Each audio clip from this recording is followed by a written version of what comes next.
জানিয়ে দিব এই মুহূর্তে আমাদের হাতে এসেছে গুরুত্বপূর্ণ আপডেট আন্তর্জাতিক সংবাদের শিরোনাম। শুরুতেই থাকছে যুক্তরাষ্ট্রের হুঁশিয়ারির পর ভেনেজুয়েলায় ফ্লাইট বাতিলের হিড়িক। এবারে জানিয়ে দিব ডোনাল্ড ট্রাম্পের প্রস্তাবে উভয় সংকটে জেলেনস্কি। আরও জানাবো ভেনেজুয়েলাকে ঘিরে নতুন অভিযান শুরু করতে যাচ্ছে যুক্তরাষ্ট্র।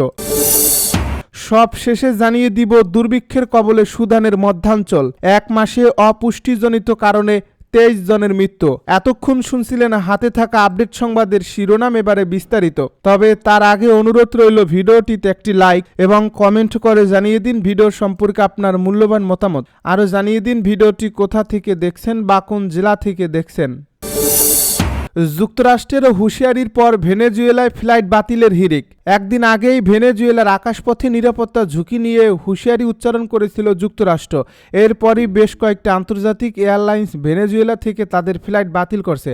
একই সময়ে ভেনেজুয়েলাকে ঘিরে নতুন ধরনের অভিযান শুরুর প্রস্তুতির ইঙ্গিত দিয়েছে যুক্তরাষ্ট্র। সোমবার এক প্রতিবেদনে এই তথ্য জানিয়েছে সংবাদ মাধ্যম TRT world. Flight tracking site flight radar 24 এবং সিমন বলিভার মাইকেটি আন্তর্জাতিক বিমানবন্দরের ওয়েবসাইট জানিয়েছে শনিবার ব্রাজিলের গোল, কলম্বিয়ার অ্যাবিয়াস্কা, চিলির লাতাম, ত্রিনিদাদ অ্যান্ড টোবাগোর ক্যারিবিয়ান এয়ারলাইন্স এবং ট্যাপ এয়ার পর্তুগাল কারাকাস থেকে ফ্লাইটগুলো বাতিল করছে।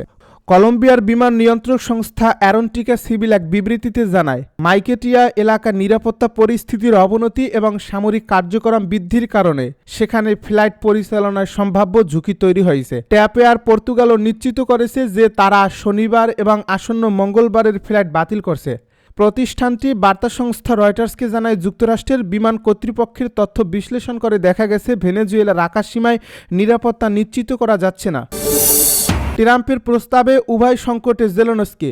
যুক্তরাষ্ট্রের কর্মকর্তারা ন্যাটোকে জানিয়েছেন যে তারা আশা করছেন ইউক্রেনের প্রেসিডেন্ট ভলোদিমির জেলেনস্কি আগামী দিনে এক শান্তি চুক্তিতে সম্মত হবেন। যদি চাপের মধ্যে কিয়েভ এতেও স্বাক্ষর না করে তাহলে ভবিষ্যতে তারা আরও খারাপ চুক্তির মুখোমুখি হবে।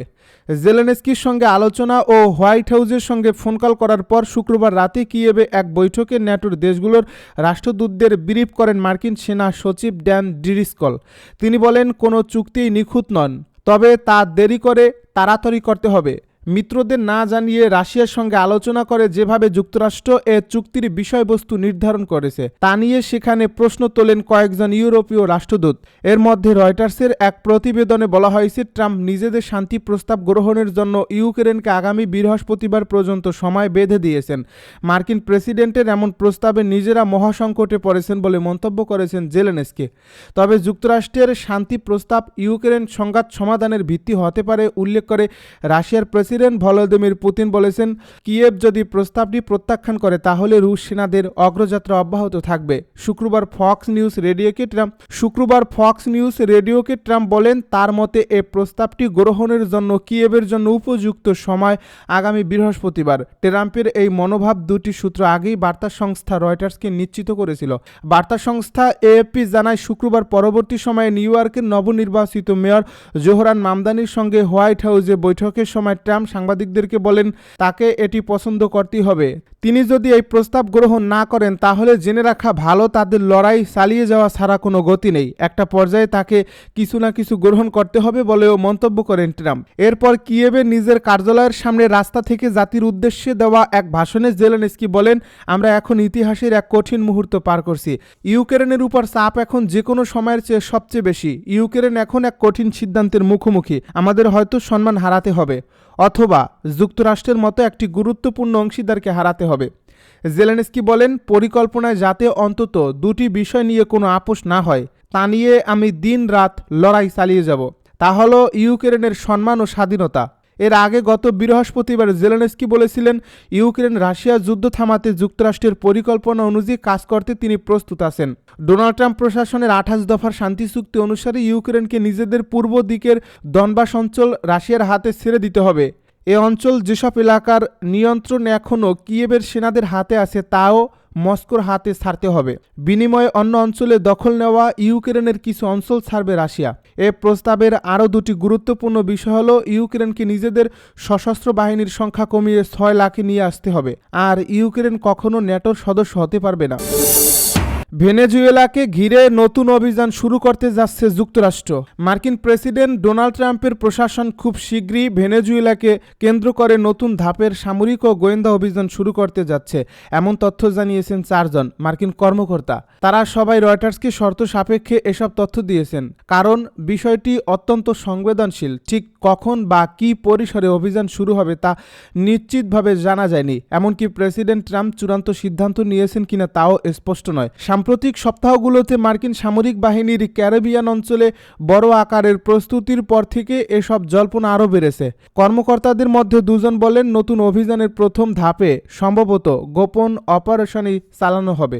একজন জ্যেষ্ঠ প্রশাসনিক কর্মকর্তা বলেন, আমাদের দেশে মাদক ঢোকানো এবং যেসব ব্যক্তি এতে জড়িত তাদের থামাতে প্রেসিডেন্ট ট্রাম্প প্রয়োজনে আমেরিকার সব শক্তি ব্যবহার করতে প্রস্তুত। ডোনাল্ড ট্রাম্প প্রশাসন দাবি করে আসছে যে প্রেসিডেন্ট নিকোলাস মাদুরো অবৈধ মাদক চক্রের সঙ্গে জড়িত এবং যুক্তরাষ্ট্রে প্রবেশ করা মাদকের জন্য তার সরকার আংশিকভাবে দায়ী। মাদুরো এসব অভিযোগ অস্বীকার করেছেন।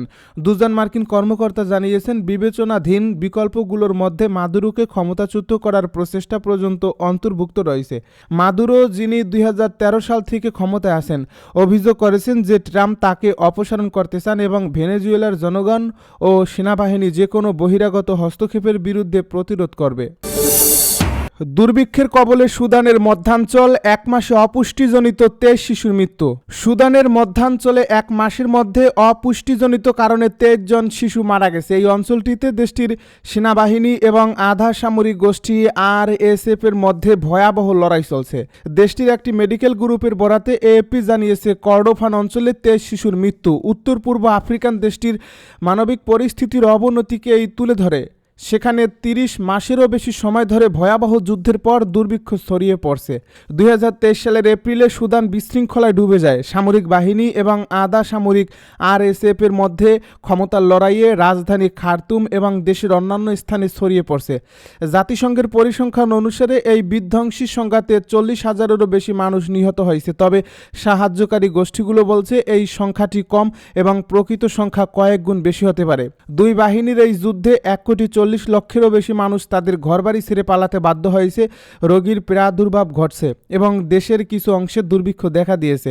আন্তর্জাতিক ক্ষুধা বিশেষজ্ঞদের মতে সেপ্টেম্বর পর্যন্ত কর্ডোফান এবং পশ্চিমাঞ্চলীয় দারফুরে প্রায় 3,70,000 মানুষ দুর্ভিক্ষের কবলে পড়ছে। অন্যান্য অঞ্চলে আরও 36 লক্ষ মানুষ দুর্ভিক্ষের মাঝে রয়েছে। তীব্র অপুষ্টি এবং সরবরাহের ঘাটতির কারণে শিশুদের মৃত্যুর ঘটনা এই ঘটছে।